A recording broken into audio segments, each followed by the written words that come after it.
Katika somo letu la fikihi ambalo linahusiana na ibada ya sala, leo tutaanzia sehemu ambayo ni ya faida. Faidatun, ni faida hii, ma tukhalifu bihi almar'atu ar-rajula fi salati, yale yanayokuwa tofauti kwa mwanamke dhidi ya mwanamume katika swala. Nahitaji tuangalie, je, swala ya mwanamume inatofautiana na swala ya mwanamke? Hiyo ndio sehemu ambayo ya faida ningependa leo tuanze nayo insha Allahu taala. La farqa fi sifati salati baina almar'ati warajuli, hakuna tofauti baina ya sifa ya swala ya mwanamke na swala ya mwanamume.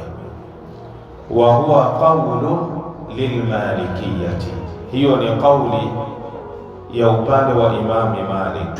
Wa ikhtiyaru Ibn Baz, pia ndio amechagua kauli hiyo mwanachuoni Ibn Baz, wal Albani, na vile vile Sheikh Albani, wa Ibn Uthaymin, na mwanachuoni Ibn Uthaymin. Nenda kwenye kitabu Sifatu Salati Nabii lil Albani ukurasa 189, wa fi sharhi Mukhtasari Khalili kitabu nambari 1 ukurasa 286, wa fi Fatawa Ibn Baz kitabu nambari 11 kuanzia ukurasa 79 mpaka wa 80, wa fi sharhi al-Mumti' Ibn Uthaymin kitabu nambari 3 ukurasa 219. Hawa wote wamesimama juu ya kauli ya kwamba hakuna tofauti jinsi ya kuswali swala hizi za faradhi kwa mwanamume na kwa mwanamke. Hakuna hadithi inayosema mwanamke aswali hivi na mwanamume aswali hivi. Mwanamume asiswali hivi, akiswali hivi amemuiga mwanamke, na mwanamke asiswali hivi, akiswali hivi amemuiga mwanamume. Wote wamesimama ya kwamba mwanamke na mwanamume katika swala zao hakuna tofauti jinsi ya kuswali. Al-adillatu dalil awalan min as-sunnah, kwanza ni kupitia maneno ya Mtume Muhammad sallallahu alayhi wasallam, an Maliki ibn al-Huwairith radhiyallahu anhu, kutoka kwa Malik mtoto wa al-Huwairith, radhi za Mwenyezi Mungu zimwendee yeye, anna nabiyya sallallahu alayhi wasallam qala, hakika ya Mtume Muhammad rehma na amani zimshukia amesema, swallu kama raaitumuni usalli, swalini umma wangu kama mlivyoniona mimi nikiswali. Huu ndio ushahidi ambao unathibitisha ya kwamba hii kauli ni umum, imejumuisha baina ya swala ya yule mwanamume na swala ya mwanamke. Wote wanatakiwa waswali kama walivyomuona Mtume sallallahu alayhi wasallama akiswali. Rawahu al-Bukhari, hadithi imepokewa na Imamu al-Bukhari kwa nambari 631. Wajhu dalalati, tukiangalia mwongozo wa dalili, anna umuma al-hadithi, hakika ya maana ya jumla ya hadithi ambayo nimeitangulia kuisoma, yashmalu nisaa karijali, inaenea na kukusanya kwa wanawake kama mfano kwa wanaume. Maana yake walivyotakiwa waswali wanaume na Mtume sallallahu alayhi wasallam, kadhalika wanawake wametakiwa waswali hivyo hivyo kama wanavyoswali wanaume. Tumeelewana vyema? Nenda kwenye kitabu Sifatu Salati Nabii lil Albani kitabu nambari 3 ukurasa ni wa 1040. Nenda kwenye kitabu Asharhu al-Mumti' Ibn Uthaymin kitabu nambari 3 ukurasa 219. Thania, sababu yao ya pili au mwongozo wa pili, annahu lam yurid fi sunnati, hakika haijapokelewa katika sunna. Tunaposema katika sunna, maana yake katika hadithi za Bwana Mtume Muhammad sallallahu alayhi wasallam, ma yaqtadi, yale yanayofungamana istithnaa nisai, kuvuliwa kwa wanawake, min ba'di ma jaa fi sifati salati, kutokamana na baadhi yaliyokuja katika sifa ya kuswali. Hakuna hadithi iliyopokewa ya Mtume sallallahu alayhi wasallam ya kwamba katika ibada ya swala wanawake wanatakiwa waswali hivi na wanaume waswali hivi. Hakuna dalili hiyo iliyokuja ikawavua wanawake waswali hivi na wanaume waswali hivi. Maana yake wanawake jinsi wanavyoswali kadhalika wanaume wanatakiwa waswali hivyo hivyo. Nenda kwenye kitabu Aslu Sifati Salati Nabii lil-Albani, kitabu nambari 3, ukurasa ni wa 1040. Thalithan, sababu yao ya tatu, anna al-asla, hakika ya asli na msingi, ishtirakul mukallafina, ni kushirikiana wale waliobaleghe.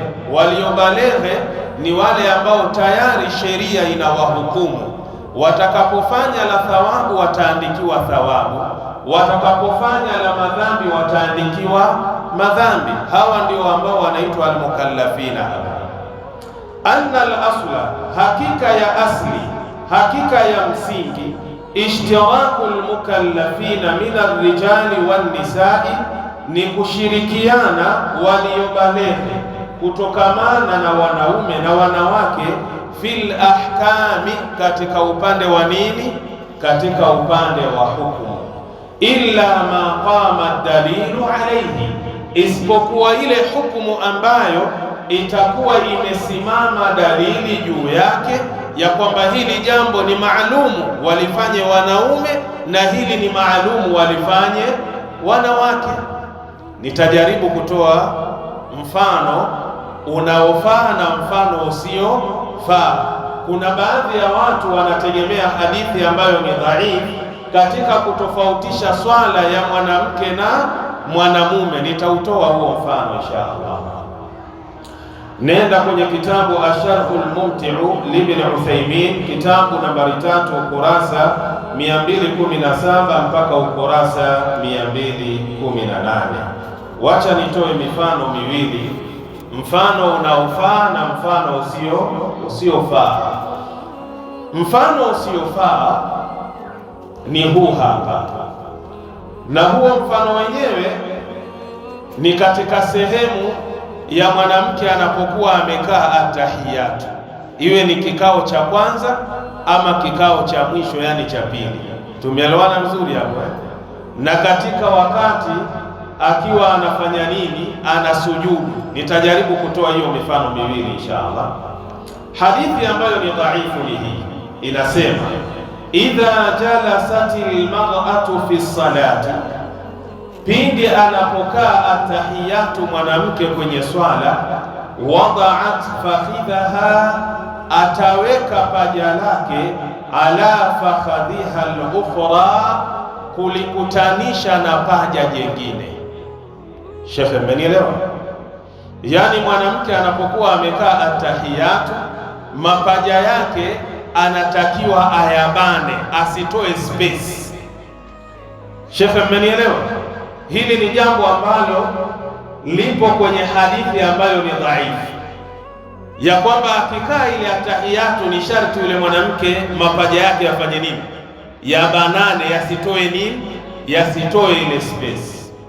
Wa idha sajadat, na pindi anaposujudu huyo mwanamke, alsaqat batnaha, alishikanishe tumbo lake, fi fakhadhiha, katika paja lake.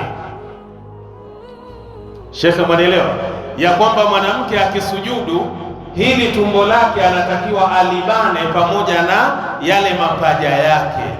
Jamani, hili jambo si ni gumu sana kwa mwanamke? Naam. Kisha anasema kaastari ma yakunu laha, hiyo ni kama mfano wa stara kutokamana na kuswali kwake, au yale yanayopatikaniwa kwa mwanamke.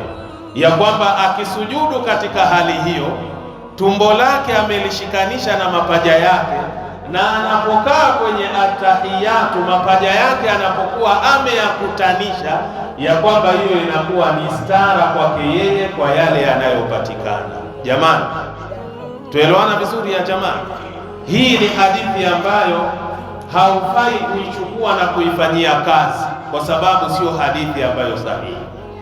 Kisha ikaendelea, fa inna Allaha, hakika ya Mwenyezi Mungu, yandhuru ilaiha wa yaqulu, pindi mwanamke huyo anaposwali Allah anamwangalia na Allah anasema, ya malaikati, enyi malaika wangu, ushhidukum, na washuhudilieni. Maana yake nawaambia, angalieni, anni, hakika yangu mimi Mola wenu, kada ghafartu laha, nimemsamehe mwanamke mwenye kuswali hivyo dhambi zake.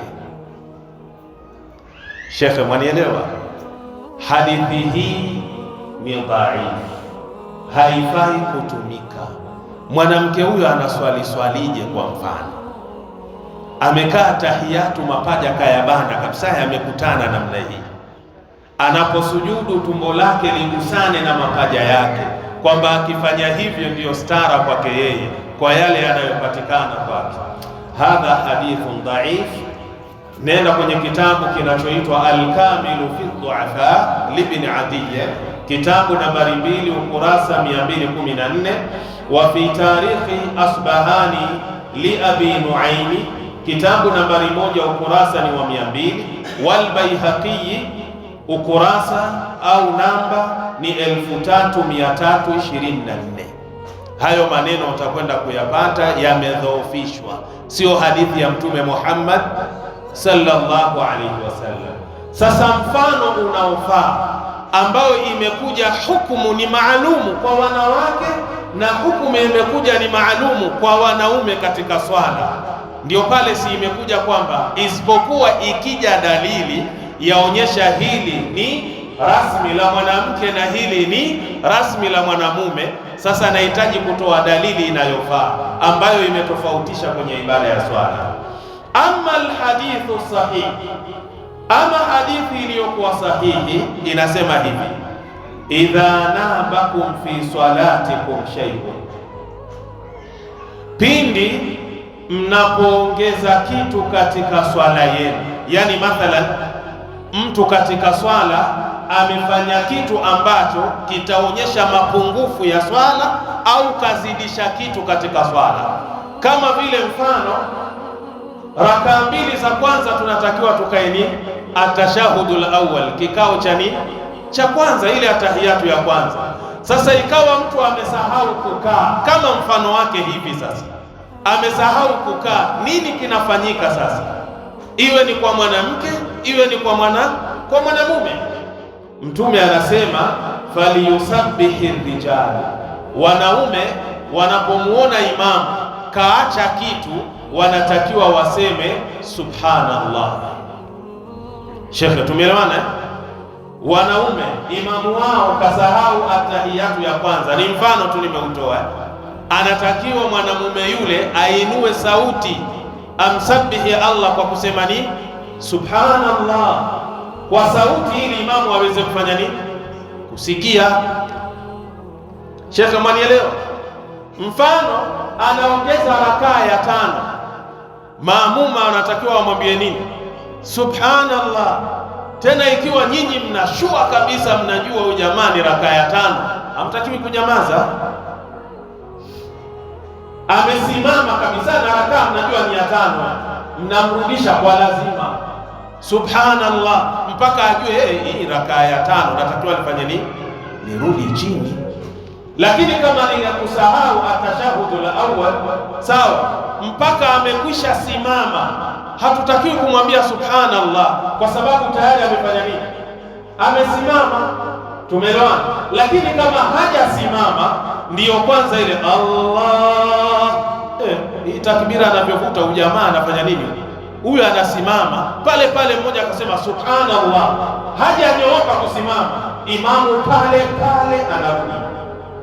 Lakini akishasimama tu kila mmoja anatakiwa afyate mdomo wake. Shekhe, tumeelewana? Sasa hiyo ni kwa mwanamume anapokuwa amesahau kitu ama anaongeza kitu, tunatakiwa tuinue sauti kwa kusema subhanallah. Lakini kwa upande wa wanawake, anasema Mtume sallallahu alayhi wasallam, wal tusaffiqin nisa'u, na wapige makofi wanawake, wapige makofi wanawake. Halo, maneno vizuri naomba tuelewane Kiswahili hapa kidogo Yani mathalan imamu anaongeza kitu ama anapunguza kitu, mwanamke hatakiwi kuenua sauti kusema subhanallah, kwa sababu hii ni special kwa wanaume, ni rasmi kwa wanaume, lakini kwa wanawake wanatakiwa wapige makofi. Imamu anataka kusimama ama amesahau kitu, apige kofi. Tumeelewana vizuri? Unajua kuna hikima gani hapa? Hikima yake ni kubwa. Sautul mar'ati awratu, sauti ya mwanamke ni uchi, sauti ya mwanamke ni tupu. Lazima wanawake walijue hilo. Mwanamke ana sauti kama tatu. Kuna sauti anapokuwa na wenzake akizungumza, si ndio? Ni kweli, si kweli? Alafu kuna sauti anapoongea na mume wake. Mwanamke anapokuwa anaongea na mume wake, sauti yake haifanani anapoongea na wenzake. Lazima wakati ule sauti iwe nini? Sauti ya mapenzi, ya mahaba. Sio unaongea na mume wako kama ni wanaume wawili wanaongea ndani ya nyumba. Lazima mwanamke sauti yake iwe wapi? Iwe chini, tena ile nyororo ya kumtoa nyoka pangoni. Alaisa kadhalika?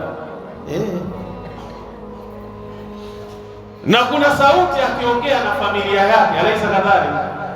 Familia yake anapoongea nao pia kuna sauti fulani anaongea nao. Mwenyezi Mungu Jalla fi Ula amewakataza wake wa Mtume kulegeza sauti zao. Hikma ni nini? Wasije wakaingiwa na maradhi, wale ambao wanaume wana maradhi ya nyoyo. Kuna wanaume wana maradhi ya nyoyo zao. Kuna sauti fulani akisikia kwa mwanamke ikizungumzwa, ashakufa, shaoza, bado kuzikwa tu basi. Wakati mmoja kuna kijana ananipa story, ananiambia ustadhi bana, hawa wahudumu hawa wa Safaricom hawa wana mitihani hawa. Bismillah, kivipi mitihani yatokea wapi?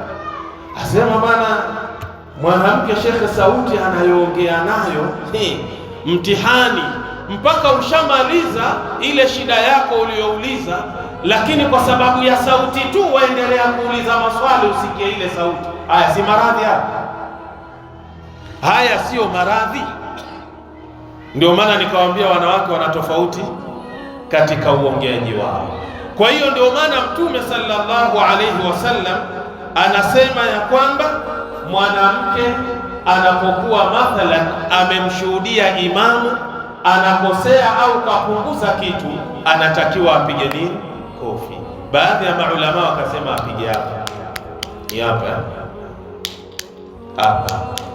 Sasa ni sharti yule imamu awe na elimu hiyo, ajue ya kwamba huyu ananipigia kofi ni mwanamke na mimi nimefanya nini? Nimekosea. Kama hana elimu hiyo, si ndio balaa? Ndio kuna umuhimu wa kufanya nini? Wa kusoma ya jamaa. Hadithi hii ni sahihi, akhrajahu al-Bukhari, ameipokea Imamu al-Bukhari kwa nambari 7190. Muslim kaipokea kwa nambari 421 biikhtilafin yasiri, lakini kwa tofauti ambayo iliyokuwa ndogo. Huo ni mfano alikuwa anapenda kutoa. Kuna kitu ambacho kimekuja maalum kifanywe na wanaume, dalili yake ipo, na kuna chengine kimekuja ni maalum kwa wanawake, dalili ipo.